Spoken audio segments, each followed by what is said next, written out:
Bonsoir à tous et bienvenue dans Top Sortie, une émission partenariat avec le mensuel. Nous recevons ce soir Claire Rolando.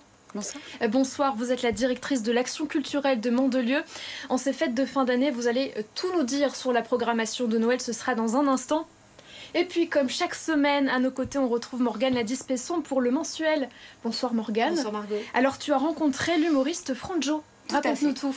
Ah ben, déjà, alors ça tombe quand même très bien parce que je l'ai rencontré à Mandelieu pour les Royals du Rire. Donc si je vous en parle, c'est qu'il revient sur scène, c'est le nom de son spectacle, c'est pratique, hein, ça dit tout, il est sur scène. Il repassera aux Plages du Rire et ce n'est pas une erreur, c'est version hiver, le 12 janvier à Nice, le 13 janvier il sera de passage à Saint-Raphaël, le 2 février à Pégoma, le 12 février à Toulon, au 3J Comique de Puget-sur-Argence le 28 mars et le 7 février 2026, comme quoi il est très prévoyant, à Marseille au Silo. Donc en fait, il n'arrête pas de tourner, c'est plein à chaque fois, il plaît énormément. Beaucoup le connaissent grâce à YouTube, puisqu'il y est assez hyper actif. On y trouve des vlogs sur ses voyages en Chine, en Australie, en Colombie, énormément de capsules humoristiques. Moi j'adore ce qu'il fait, souvent on le voit entre 2 à 3 personnages, il les incarne tous, et ça nous permet d'avoir un petit peu tous les points de vue sur des faits d'actualité. Là je vous ai sélectionné des petits extraits sur Trump, pas mal du tout.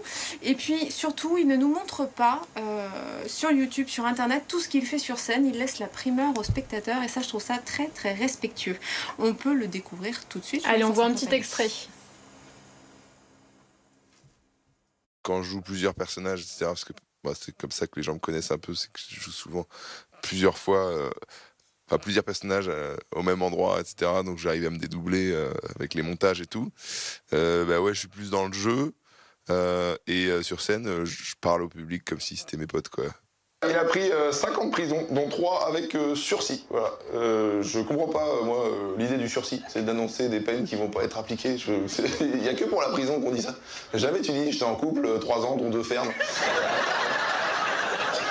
Déjà, je poste aussi des sketchs de stand-up sur les réseaux. Donc, en fait, les gens me connaissent un peu en stand-up. Ouais, même s'ils connaissent pas du tout le spectacle, j'ai rien mis sur Internet du spectacle. C'est les interactions ou parfois des sketchs d'actu. Mais quand on va voir le spectacle, il n'y a rien sur Internet. On peut rien trouver sur Internet du spectacle. En tout cas, je veux que les gens aient 100% de découverte. Donc ouais, il y a un peu de moi sur scène sur Internet. Et j'aime bien, tout simplement, changer. Donc c'est un autre travail d'interpréter des personnages dans des fictions. C'est une autre écriture. Ça varie un peu. Je trouve ça cool d'essayer de changer, ouais. Alors moi, je comprends pas trop pourquoi t'es autant impliqué dans une élection américaine. C'est aux États-Unis, quoi. Ça nous concerne pas de ouf, non? Mais non, mais je sais pas, mais je pense aux Mexicains là-bas, par exemple, quoi. Tu vois? Mais déjà, faudrait se soucier de nos immigrés à nous avant de se soucier de ceux qui sont aux États-Unis. Du coup, j'essaie de représenter un peu les différents points de vue qui émergent. Quand il y a un gros fait d'actu, le dernier en date, c'est l'élection de Trump. Donc là, j'aborde 3 points de vue différents. Le seul problème, c'est que parfois, je peux être un peu, peut-être, pas assez équilibré, donc je suis traité soit de fasciste ou de woke, en fonction du point de vue du spectateur. Je sais que j'ai réussi quand je me fais insulter de gauchiste et de fasciste en même temps. Ça, c'est-à-dire que j'ai bien écrit la vidéo.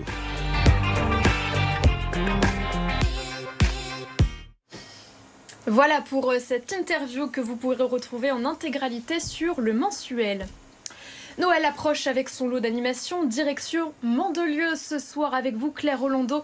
Par où commencer des activités? Il y en a partout. Parlez-nous dans un premier temps du village de Noël, Place de France. Il sera ouvert le 20 et le 29 décembre avec 10 chalets au total. C'est ça, donc du 20 au 29 décembre, on ouvre ce soir avec le spectacle inaugural, un spectacle en 3 temps. À 18h, un spectacle acrobatique de la compagnie Martine Patine, donc sur roller, puisqu'il y a une grande piste de roller. Ensuite, une parade de mascottes à 18h30 et enfin un concert des Joyeux Bûcherons pour cette soirée inaugurale. Donc ça ouvre aujourd'hui, ça dure jusqu'au 29.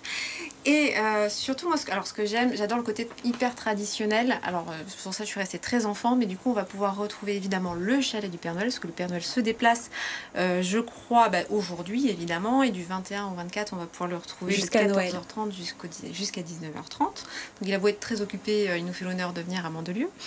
Et j'ai vu aussi des ateliers maquillage, des lectures de contes, il y a le chalet des lutins. C'est important de conserver cet esprit hyper traditionnel et festif. Ah oui, absolument. Puis c'est vraiment, sur ce village de Noël, le gros temps fort, ce sont les animations pour les enfants, puisque on a ces 3 chalets, ateliers culinaires, ateliers créatifs, rencontres avec le Père Noël, donc jusqu'au 24 décembre. Et on a aussi des manèges avec voilà, une petite fête foraine et la piste de roller, donc c'est très familial. Justement, sur cette piste de roller, dites-nous en plus.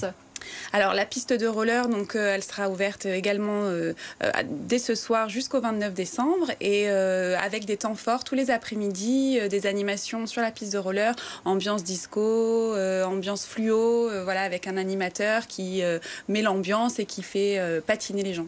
Pareil, c'est un peu plus énergique, un peu plus sportif et surtout c'est adapté à tous les âges parce que bon, je ne tiens pas sur des rollers bien évidemment, donc moi on me retrouvera plutôt au chalet gourmand, mais ça me rappelle quand même vachement la boum et la fameuse main jaune. Exactement. Oui, c'est vrai que ça plaît de plus en plus en tout cas les pistes de roller comme ça. C'était une demande aussi de votre public?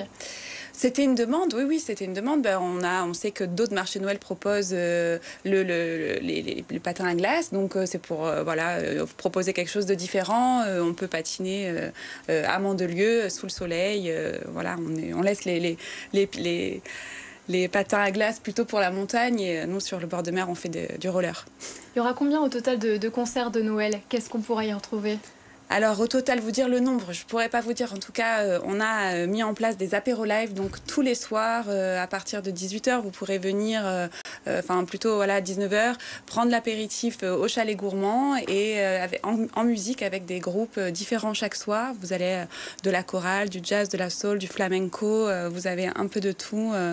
Donc voilà, faut choisir, faut regarder le programme sur le site internet et choisir votre soirée.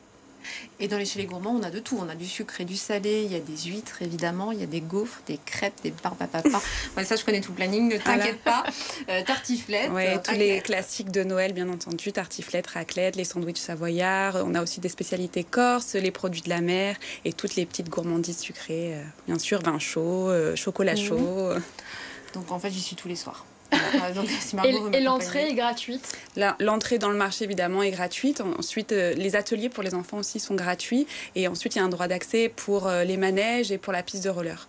Voilà, mais sinon vous pouvez profiter de toutes les animations gratuitement sans problème. Et puis c'est pas excessif non plus, hein, c'est 6 € pour 1 heure et je crois qu'au-delà d'1 heure c'est 10 €, c'est ça. Peu importe le temps qu'on y reste. C'est ça. Si on arrive à tenir dessus. Voilà. Merci infiniment Claire Rolando. Je rappelle que vous êtes la directrice de l'action culturelle de Mandelieu. Merci à vous. Merci à vous. On termine avec toi Morgane, avec ton agenda.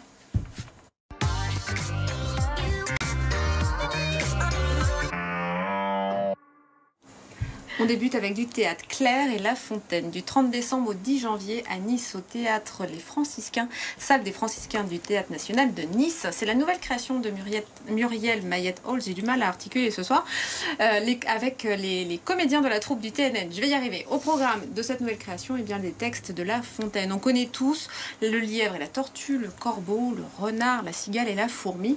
Là, elle dépoussière, comme elle a l'habitude de le faire, le genre. Et surtout, eh bien, ça reste toujours aussi intelligent, fin, assez cruel d'ailleurs, satirique, mais surtout ça devient très très moderne. Variation énigmatique. On reste au théâtre. Cette fois-ci, c'est à la rentrée, le 9 janvier, à Monaco, au théâtre Princesse Grace. C'est en compagnie de Hugo Becker et Pierre Rochefort, le fameux fils d'eux. Éric Emmanuel Schmitt a imaginé un duel assez intense entre un écrivain lauréat, décidément, c'est bientôt les vacances. Ça arrive. Du prix Nobel, j'étais aussi rouge que mon pull. Du prix Nobel, donc lui il est reclus sur une île norvégienne. C'est un consommateur assez assidu de psychotropes. Il va recevoir un journaliste audacieux qui doit venir l'interviewer, mais il va l'accueillir bien avec une arme à feu. Pourtant il l'a invité. Le décor est épuré, c'est assez, c'est très très élégant. La tension est palpable. Vraiment, c'est une pièce assez magnifique qui s'est jouée à Avignon et qu'on peut retrouver donc à Monaco. Et merci Morgane pour le mensuel. On te retrouve pour tes bons plans la semaine prochaine. Merci à toi, c'était parfait.